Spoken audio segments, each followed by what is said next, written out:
What's up, Taiwan? I'm Ethan Liu with 10 minutes of news from here in Taiwan and around the world. President Tsai has praised the country's fighter pilots during a visit to an airbase in central Taiwan. Tsai's visit came shortly after China conducted 3 days of military exercises around the island. This was in response to Tsai's meeting with U.S. House Speaker Kevin McCarthy, which took place in California last week. The airbase in Taichung on the west coast is the country's second closest to China. During her visit, Tsai praised the Taiwanese air crews for their unity in the face of Chinese aggression. 我要告诉大家，只要我们团结一致，就能够让国人安心，更让世界看见我们守护国家的决心。 A China-imposed no-fly zone near Taiwan this Sunday is linked to the launch of a weather satellite. That's according to Taiwanese security officials. The no-fly zone, which is roughly 85 nautical miles north of Taiwan, was originally scheduled to last 3 days, but Taiwan says it convinced China to shorten it to just half an hour. China later issued a separate sea warning for 6 hours in the area due to falling debris. Taiwanese officials say the no-fly zone is not related to China's recent large-scale military drills. For more on the no-fly zone and how it could affect Taiwan, Jaime Ocon spoke to Kitch Liao, security analyst with the Atlantic Council based in Washington, D.C. What do we know so far about this no-fly zone? So the fly zone is smack in the middle, actually a little bit earlier than the proposed rocket launch of the weather satellite. So the weather satellite is supposed to launch from Jiuquan base at 9:45 a.m. I believe local time. So that's where that's how you got the no-fly zone from 9 to 4 p.m. I believe. That's to basically to give sufficient buffer time in case some of the launch stages and debris actually fell into the area. The fact that they actually marked this area, I think our worry is they didn't actually mark it large enough, because that's the thing. This is the expected reentry for the for some of the debris and stages that's going to be falling. What if there's an accident? What are the potential danger zones if this launch did not go as planned? Because that's what happened last time with the Philippines issuing warning, and also earlier in Africa. How significant is the fact that Taiwan says it managed to push China back to shortening the duration of the no-fly zone to 27 minutes? So I think what we're seeing here is the surfacing of what used to be pragmatic discussions, because there's always tacit understanding on both sides, just like before with the UAV incidents. On the operational sides, both sides do talk and they do negotiate and see what's actually reasonable, right? 27 minutes, that's the extent of the launch required for the rocket to reach orbit. The 6 hours, there's a lot of reporting on why 6 hours, right? They perhaps want to basically clean up the debris that actually fell into the ocean. So I would not make too much hay of it.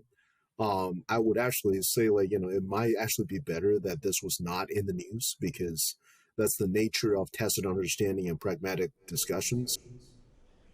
And that was Jaime Ocon speaking with Kitch Liao, a security analyst with the Atlantic Council based in Washington, D.C. Meanwhile, Taiwan's vice premier is urging China to keep politics out of cross-strait trade. That's after Beijing said it has launched a trade barrier investigation into products from Taiwan. Stesh Butler has more. From seafood to steel, China launched an investigation this week into nearly 2,500 Taiwanese products.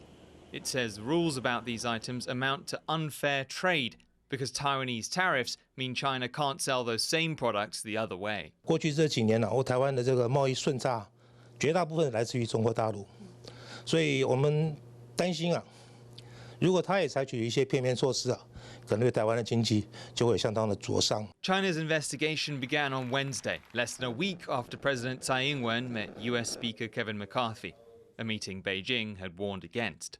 China also says the checks will end, at the very latest, in January, the day before Taiwan's next election. Taiwanese officials say the timing of the investigation is political, but they also say they're willing to talk. In Taiwan and China's last big trade deal in 2010, China agreed to cut tariffs on about 540 items. In return, Taiwan cut about 270. In monetary terms, that meant China eased tariffs on about $14 billion worth of Taiwanese products, and Taiwan 2.9 billion. At least one economist says Taiwan should consider fixing that imbalance. 也就由这个过程里面，其实我觉得可以检视一下，过去我们一直被认为单方面让利这件事情的一个问题症结啦。 After bans on fruit, beer and grouper fish last year, China's investigation is just the latest unexpected turn in cross-strait ties. And in the run-up to a crucial election here in Taiwan, it's unlikely to be the last. Patrick Chen and Stash Butler for TaiwanPlus. Taiwan's former President Ma Ying-jeou will travel to Greece later this month to share his views on relations with China. Ma's office said the former president will attend the opening of the Delphi Economic Forum. It said he would discuss tensions in Asia and if Taiwan risks becoming the next Ukraine. The office said Ma will also talk about his recent 12-day trip to China. During that visit, the former president expressed his view that both sides of the Taiwan Strait belong to one China. Water alert levels have been raised again amid Taiwan's worst drought in decades. Starting Friday, water pressure in the counties of Hsinchu, Taichung, and northern parts of Changhua has been lowered. These areas are now yellow under a color-coded alert system that classifies water restriction levels. The worst hit places are Tainan and Kaohsiung, which are under orange warnings. Those areas are also among Taiwan's main semiconductor manufacturing hubs. Authorities hope the water shortage will ease in May when spring rains are expected. Many people are worried about their finances as inflation drives up prices. But there's a bit of good news in Taiwan. The average year-end bonus hit a record high in 2022. Joyce Tsai reports. Soaring food and energy prices have made life hard for people around the world, with inflation taking a bite out of people's earnings. But there might be a saving grace in Taiwan. On Thursday, the country's statistics office said the average year-end bonus for workers hit a record high last year. This extra money is customary in Taiwan's workplaces. Employees often count on it as part of their pay packages. The average annual bonus in 2022 came out to just under $2,500, which is just over $100 more than the year before, a record for Taiwan. The average Taiwanese employee makes roughly $1,400 a month. This means the average worker made around an extra 1.5 months' pay from their bonus. But some citizens didn't get the good news.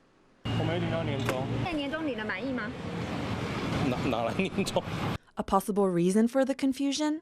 Receiving a bonus depends on what industries people work in.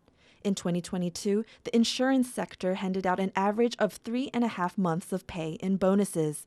Real estate and shipping industries gave out 2 months' salary. But for industries stunted by the pandemic, bonuses were non-existent.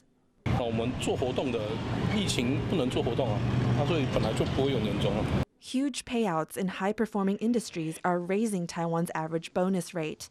But that hides the fact that many don't get to enjoy a windfall at the end of the year. So while the news of bigger bonuses is encouraging, not everyone will get to celebrate. Eason Chen and Joyce Tsai for TaiwanPlus. Amid the hustle and bustle of the big city, an exhibition in Taipei is raising awareness about the need to relax, which included a sleeping competition. The winner was the person who was judged to have slept the best. This was measured by heart rate, which slows down when people are asleep. Champions at switching off received a free pillow and mattress so they can relax even more at home. Thank you for watching What's Up Taiwan. Finally, we leave you with images of a Scottish pro bike rider showing off his skills under hot air balloon at 2,000 feet. I'm Ethan. Take care, and I'll see you next time.